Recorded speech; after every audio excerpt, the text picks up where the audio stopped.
Hey guys, super quick video today about some sites that you probably should be using. Also, if you're on console or if you're playing default settings, remember that some of these numbers are a little bit different than what you would experience, but they will still work for you. Pretty much we've all known that more zoom means a tighter FOV, meaning we can't really see our peripheral vision, but we do get a better overall picture of the target we're shooting at. Although most people will start to notice that above a VLK 3.0 sight, it's not always the same FOV zoom to the scope zoom. Without getting too technical with effective recoil and stuff like that, basically you want the lowest FOV zoom possible and the highest scope zoom, assuming you want a zoom to begin with.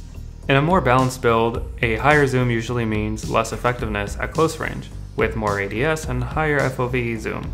But what if I told you there was a way to get almost the same zoom with all the benefits of a lowered zoom optic? In the red dot category, we've got the AIM-OP reflex. Compared to the GI Mini reflex or any other red dot sight, it has the same FOV zoom, but when you look at its sight, it has a 1.2 times zoom. In a side-by-side comparison, you can see that they have practically the same aim down sight time, and they have about the same amount of recoil. Sure, you can see a little bit more shake because of the more zoom, but it is the same.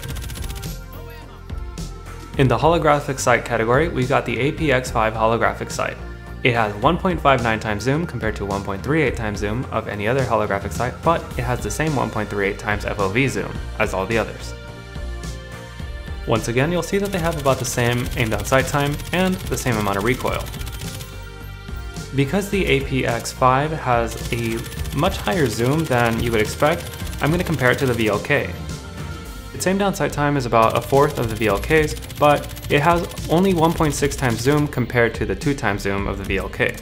When it comes to recoil and shake, it's really hard to tell which one has more. When it comes to higher zoom scopes, they all don't match, so pretty much you'll always have a different FOV than your actual zoom. Strangely enough, some sniper scopes don't actually show this, so you'll have your exact same zoom as your FOV zoom.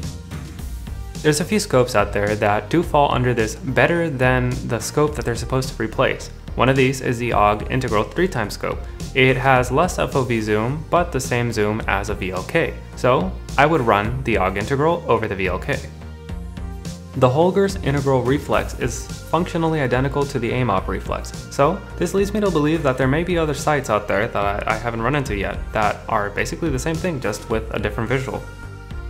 Here you can see all the sights compared to each other, going from the lowest zoom to the highest zoom. So you can pause here and take a look at how the actual zoom compares to the numbers, because sometimes just the numbers in the pictures don't always seem that obvious. If you're running a balanced build, one of these two sights may be perfect for you, because you'll maintain the same effectiveness up close with slightly less ADS compared to your iron sights, but at longer ranges compared to a VLK, you'll get much better ADS times with only slightly less zoom. So why not try it out and let me know what you think.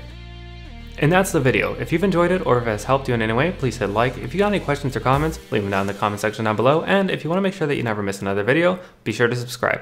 Thanks for watching.